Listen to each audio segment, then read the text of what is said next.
Currently we have a 2005. It's a Nissan, I think it's a Frontier.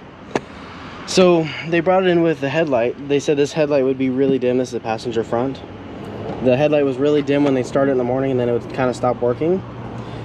As you can see in the bulb, there's nothing wrong with it. Unfortunately, it looks brand new.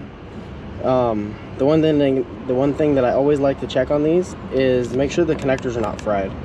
So I'll show you right now. Very, very common. I've already started taking it apart, but I figured I'd film it and show. You can see that the middle pin, see how it's fried the connector? And let me show you what the replacement looks like. So you see all the pins look normal. There, I put dielectric in this one. I like to put dielectric in the connector end. But always check these when you're changing your light bulbs, because if you just change the light bulb, it's not going to work. It'll do it again, and you'll continuously replace bulbs. It's kind of hard to see. You can see that pin is a different color, the middle one. That's where it was fried. So this bulb is no longer good. If I put this bulb in with that new connector, it'll just burn it up again. Once it destroys that pin, the pin's absolutely junk. So I guess let me film replacing it. I'll show you how I do it, and we'll go from there. So like I said, I already have a brand new pigtail. I've kind of cut this open a little bit. I'm a little we're just gonna cut them all, so just to make it easy. I do not recommend cutting them all. The only reason I did is because I want to get that sheath off. So, but you should always try to do one at a time so you don't lose the way that they go, you know. But I got this new pigtail here. We're gonna cut some meat off of it. Yes, I'm putting them all in one little bubble. It doesn't matter. It's not gonna hurt it. Some people don't like it, but it is what it is. And if you don't have these wire strippers and you work on cars, these things are absolutely amazing. They're some of the best wire strippers I've ever used. So now let's put the butt connectors on. I like to do this way first. And let's crimp them with my little crimps. We're going to use the correct part of the crimper to crimp it so it doesn't bite through the jacket and destroy it and make it not waterproof. Fortunately, being in California, we don't really, I mean, seeing like crusty wires and stuff, I've seen it like once or twice and that's it. It's very, very rare, thankfully, because that stuff can get really, really hard to find. Okay, I'm gonna pinch that one. There's that one. So now we just got to make sure we follow the correct polarity. You don't want to put it back the wrong way. That would suck. So as you can see, I'm gonna line them up next to each other. This is how it's gonna sit. This one's gonna be blue. I've already cut blue, so we're gonna go ahead and do this.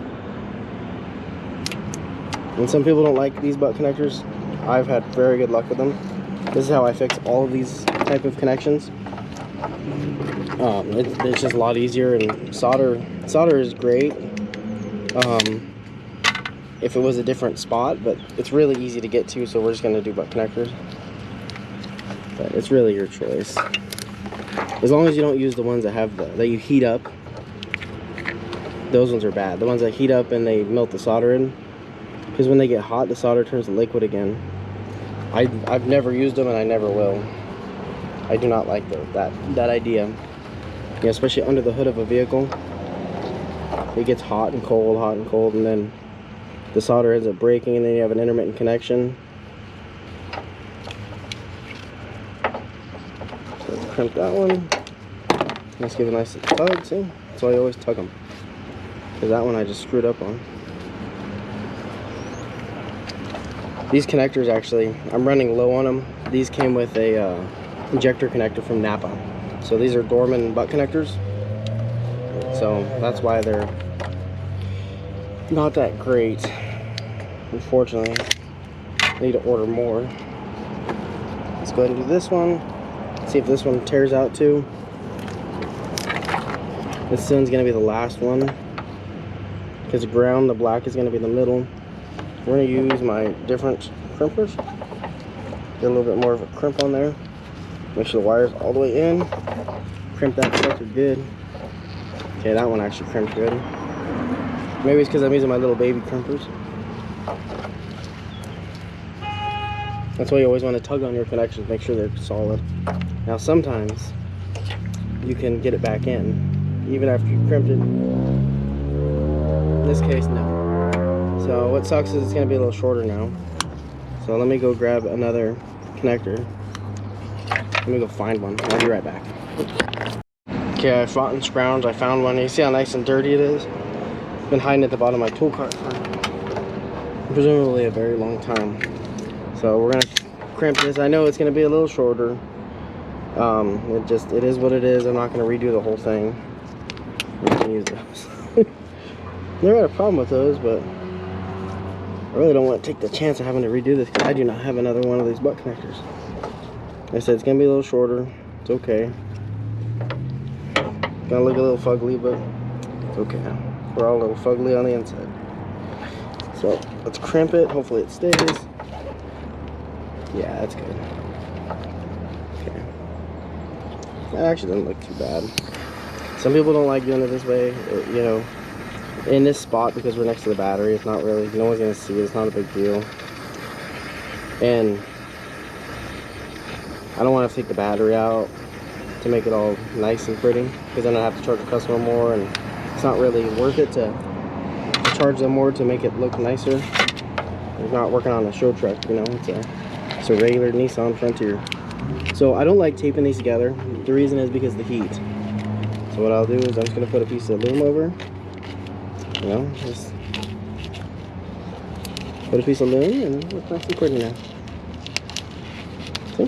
Can't even tell. It's like a brand new truck. Actually better than what it was. Just put that connector. Okay, so now let me go turn on the lights and we'll make sure it works. Before it didn't work.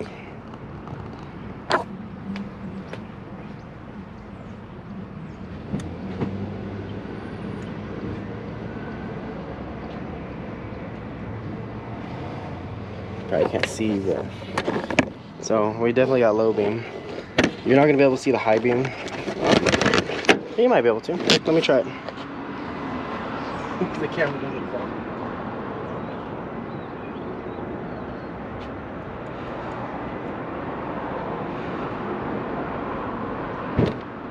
Okay, the high beam definitely works. So always make sure you check those connectors when you change your light bulbs, because more times than often, especially if you have to change it twice, you want to make sure you don't touch the bulb with your fingers. That's why I usually wear gloves, and I was very careful. You can see I got dielectric on my glove.